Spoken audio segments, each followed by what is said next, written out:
Hi, everyone. This is Alexandra from Hear Me Roar. And today we have Cacao Talk episode 11, my pain-free periods. And yes, it is possible. But before we begin, let's take a sip of cacao.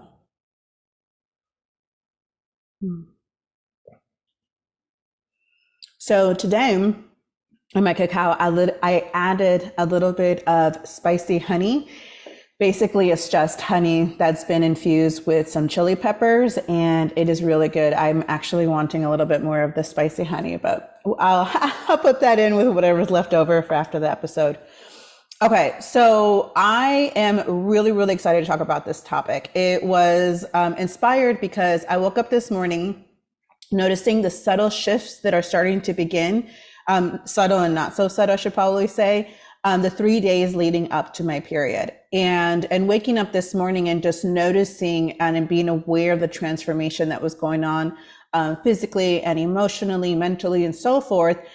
I'm actually really excited about this period, and I'm going to explain why, right? So I have now had 3 months. This will be the 4th month. If everything goes according to how it's been the last 3 months, this will be technically the 4th period that I have that is pain-free. Now, what I mean by that, I feel, and I'm sure most of you can understand this or maybe relate a little bit, I feel that there's a big difference between discomfort and pain. And I'm sure all the women out there who are watching and some men who could probably understand and empathize with the females in their life is that period pain is no joke. I mean, pain in general is no joke, right? And so there is that threshold though, where something is uncomfortable.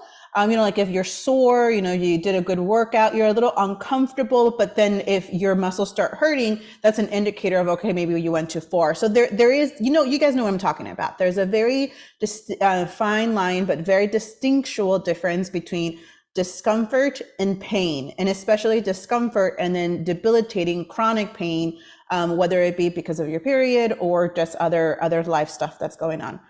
So the periods that I've had the last 3 months have had some discomfort, but not pain. It's been right up to or like a little farther back, that line that I'm talking about between the difference between the two. I mean, of course, there's discomfort, right? If you think about what's actually happening to us physically, our entire system is switching over to produce different hormones, to also produce for our uterine lining to be shed, for the cramp, for our uterus to contract. Like there's a lot physically going on. And when you feel that, there, of course, is some discomfort within that, right?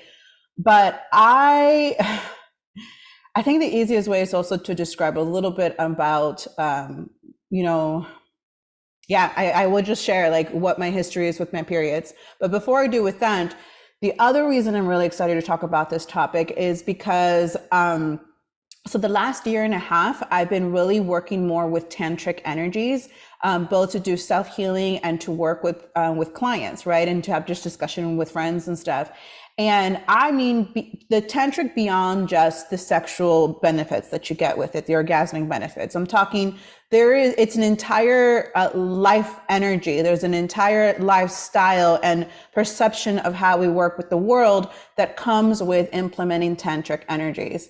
And I know, and I'll share, the 2 things that I changed that led to these painless periods.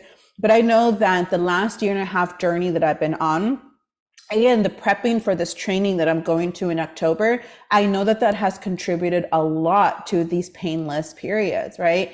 And the more I learn about this, the more excited I am to teach and to share. And so definitely, way past Cacao Talk, when I get back from that training in October and the next few months, I'm definitely going to do an entire series, not just on Tantra, again, with the benefits of sensual and sexual energy, but also how to really connect with, for the women is the Yoni energy, for the male is a Lingham energy, and just how we can cultivate elements of perceiving the world that can just benefit us, right? So that's another reason why I'm so excited today to just let's just start talking about this, right? Like, why is there so much shame and like taboo and like, oh no, period. Like I was walking with a friend in the park today. I was telling her about, the topic I got inspired by. She goes, you're going to talk about your period? You're going to record that? I'm like, yeah, like, of course I am, you know, but I was where she was, where I didn't want to talk about any of this stuff. Okay. So anyways, a little bit back redirection. So my history with my period, I think like a lot of you, was an extremely traumatic experience. Now, of course, this is not the story for everyone, but for me, it was. You know, my mother, God bless her, she really tried her best.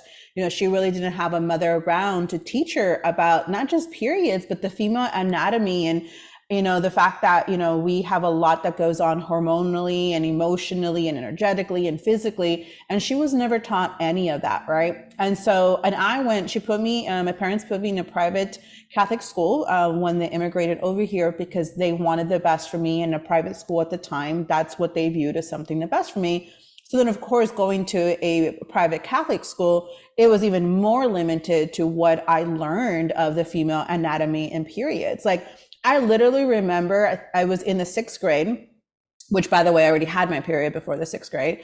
But I remember in the 6th grade being given, like, 2 nuns came in the room. Okay. Like, yeah, I had nuns at the school. 2 nuns came in the room and they had these little pads that they called pads. And then they had this weird little thing that was called a tampon. And I don't even think that they called it a tampon, because I don't even remember learning that word until I was in high school. Right. But I remember what it looked like. They came in and they gave us this little piece of paper with, you know, that typical anatomy drawing of, like, these are your eggs and these are your fallopian tubes, and it comes down to this uterus, and then there's this canal. Like, they didn't even call it the vaginal canal. It's like, there's this canal, right? And it was like the only thing we were really taught about the anatomy, it was to make babies. Like, that's all we were really taught. And then I remember the nun just standing there at some point, because I was so confused. So I don't know why she was doing this, but she was kind of like spread her legs a little bit. She was kind of squatting, and she was kind of indicating that you took this little random thing and then you put it up, you know, up this canal. And then that was like, I mean, I'm sure there was other things that were said, but like, I just remember sitting there going like, what the hell are they talking about? Like, I was so confused. And of course, there was no room to ask questions and raise your hand. And even if there was, I think like everyone else seemed to know what this nun was talking about. I felt so like lost, like, wait a minute, I probably should have already known this. Like, you know, why don't I know this? You know, so those are already the beginnings of a lot of shame and kind of like, oh my God. And then why, you know, anyways, there's the whole thing, right? But then when I did finally get my period, it was extremely, extremely painful. For me, it happened right before I turned 10 years old. So I was pretty young. And I remember that night waking up with like chills. Like, I felt like someone was putting icicles into my lower spinal cord. And I remember running to my mother's room, and just, Freudian slip, running to my mother's room and just like crying and like telling her I thought I was dying, you know? And I said, Mom, why? And she stayed very quiet. She didn't say anything. You know, years later, I asked her why she didn't say anything. She goes, she didn't know what to say. She didn't know what to do, you know? And I thought I was dying. And the reason my mom wasn't saying anything is because I was about to die, right? So she lays me in bed and she tries to get me comfortable. And I wake up later on, a few hours later, and I go to the bathroom and I go pee, and I felt something strange and different. And I remember looking down in the toilet and there's blood. And I just started screaming bloody murder, because this was it. I was dying. I was bleeding to death. And so I ran to my mother and I said, oh my God, I'm dying. I'm bleeding to death. And I remember saying like, why aren't you taking me to the hospital? Right. So I don't remember much after that. You know, I was super traumatized. So maybe still need to go in there and heal some of that. But I remember her then a few days later handing me this VHS tape. I'm really aging myself now. I'm 40. This VHS tape. And it was made from the Codex company. And I remember putting it in, and they were talking about periods. And all I really got from the movie, or this little video, was like, it was this thing that all girls were excited to get about. And when you got it, you were a woman. At no point was there any explanation of what it was and what happens. The whole video is about all these girls in middle school, so a little bit older than me, getting this thing called a period. It means that you are a woman now. And there was this girl who wasn't getting hers and everyone else was getting it. So she felt so ashamed and so like, you know, out of the loop. And then at the end, she goes into this bathroom stall and then she goes, I got it. And then like the video ends. I was more confused after that video than I was 2 days prior, right? And so fast forward, even as I get older, I remember in one of my gynecologist appointments around like in my early 30s, the doctor, she's just very matter of factly speaking about anatomy, and I think I was complaining about something. I don't remember what it was. And she goes, yeah, well, have you noticed internally when you put a finger up, the vaginal canal, did you notice a bump around this, and this? And then she said the word cervix and a couple other things. And I just looked at her like, what? And it took me back to when I was in elementary school, when the nuns are talking as if we should already know a lot of this stuff. And now I'm 30. I'm 30. And again, I kind of have heard about some of this anatomy stuff, but I didn't really understand and had never really asked or researched what it all really meant and really what's going on inside of me. There was such a disconnection between me and my womb physically and of course energetically, right? And so I just remember leaving that doctor's office even more ashamed, but at least she kind of gathered what was going on with me, and she gave me some things to go home and start doing so I can start really physically start connecting to my uterus and the female organs, right? And this is in my my early 30s. And I went home and I told my ex-husband at the time, I'm like, I'm so embarrassed right now. Like, I really felt so ashamed and so embarrassed. Ooh, there's a little emotion there. Of that I had gone that many years and just didn't understand my own body. Wow. I mean, I'm also about to get my period, so of course I'm getting a little emotional. Maybe we'll take a little sip of cacao. One moment.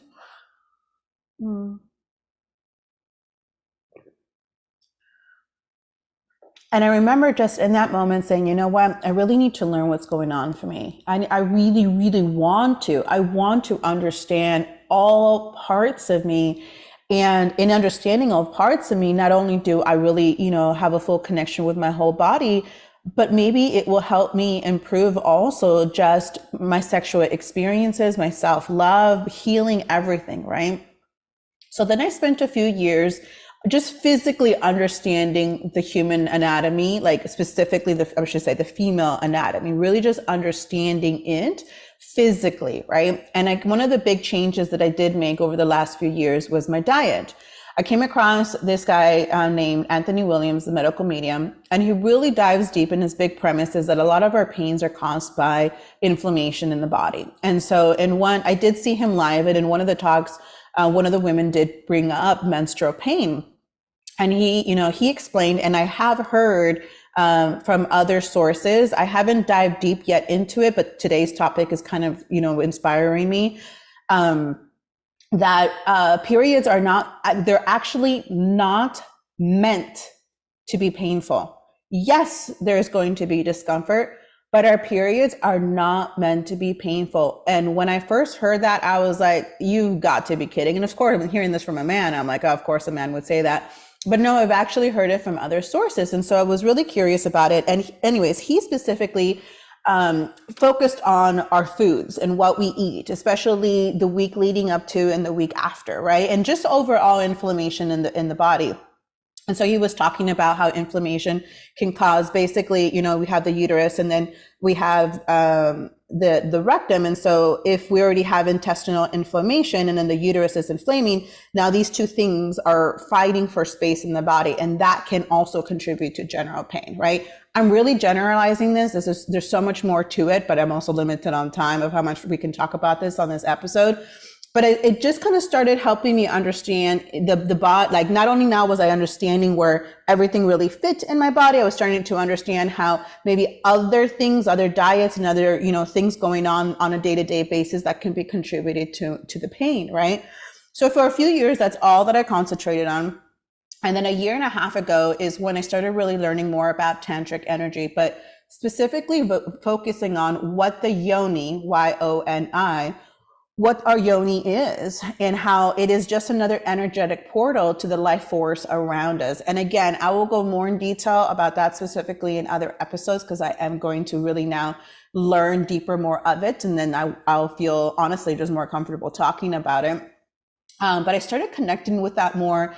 and doing self Yoni massages, because the idea is like, especially if you've ever heard of somatic release, the idea is that we have we have emotional pains that are stuck in different physical component, or let me rewind. We have emotional pain that gets trapped in us physically. So then we have physical pain, and really behind it is an emotional charge, right? And so when you do a somatic style technique, or like lymphatic massages, or some of the body work that I do with clients, visually and physically, it's so that we go into that part of the body, we discover where the emotion is, and then give it an opportunity to release itself. And in releasing the emotional pain, what then goes is the physical pain as well, right? So I started doing some of the Yoni massages. I started connecting with my Yoni energy. I really started seeing her as this not extension of me, as this part of me that's connected, and it is an extension of the divine energy around me. And again, my intention was not to reduce or eliminate the pain of my periods. This is something that just happened along the way. But when I reflect back on what I have done, this is what's coming up for me, right? So, like I said, I first started with changing my diet, making sure that the foods that I eat, the moment I start feeling that switch, which for me is about 3 days before my period, and then the week of my period, I go ahead and I start kind of being more mindful about what I'm eating so I can reduce the inflammation. And then just doing these practices of cultivating a relationship with myself, really understanding that part of myself, seeing, not even like even going a step further and viewing my periods as something beneficial, for literally up until probably a year ago, I knew I wasn't going to have children. And so I just kept getting upset every month and being like, why can't I just stop having periods? I don't want kids. Oh, I can't wait, And I realized that narrative, that self-talk is it's valid, because my periods were extremely debilitating up until a few years ago. Sometimes I couldn't get out of bed for 3 days. So it was for me a week and a half of just, I was mood swings, out the roof. The pain, the migraines I would get these debilitating migraines 2 days before my period, for 2 days of my period. And then once the migraine was gone, I was dealing with the physical effects of having such a severe migraine, the cramping, my flow. You name it, the nausea, the being hungry and not wanting to eat. Everything that you obviously as a female may have experienced on that spectrum of having a period, I had all of it, it was severe. And so to me, I was like, when can this finally be over? When can this finally be done? What if the only purpose of this is for having children and I don't want to have kids? Like, what's the purpose of this, right? Or I've had friends who are like, I already had my kids, I can't wait. And so I realized that even that narrative, like, of course it's adding, I'm already physically bracing myself with this thing to come. So now I'm adding more pain and more, more discomfort to it, right? So then I started to allow myself to really shift my narrative and start trying to see maybe at a more self-love and self-accepting of what the real purpose of my period is, not just physically, but energetically, right? And so I started changing my relationship, my perspective in my relationship and my dialogue with my period. And so in doing those things, right? So changing the diet, cultivating that relationship, and it's not like, oh, I judging that part of myself or wanting to get rid of that part of myself, but instead of seeing, okay, there's a reason why this is happening, and understanding that, and then doing some of the emotional healing through Yoni healing and Yoni massage. I've had 3 months now of painless periods, and I think I waited this long to say anything because at first I was like, did this really happen? Was this like a one-time fluke, I think is the word you say. And then when it was like, this is, a few days coming up, and I'm noticing that even 3 days before my period, there is a big difference in the ways I'm feeling the changes. Yes, I'm still emotional. Yes, like I said, there is discomfort, but it's not debilitating. It's not this thing that just wipes me out for almost 2 weeks. It's something that I'm now able to really co-create with and give time and space with, and heal and release things. And I see it now as something that is very beneficial for me. So I know this was a long one, but I mean, there's just so much to say about this. And it's more me also an opportunity to finally share something that's been happening for me for several months now. And I'm just excited to finally voice it, not scared. There was a little fear of like, well, if I say it, is it all of a sudden going to go back, but no, I know that this is what my life experience is going to be now, and even if there is some pain that comes back, that's an opportunity to also see why that pain is there and to understand it. And again, just bring more self-love and self-acceptance into. So as usual, you guys can leave comments or ask questions below or give suggestions for future topics. And thank you so much for joining me today. And I will see you tomorrow. Bye.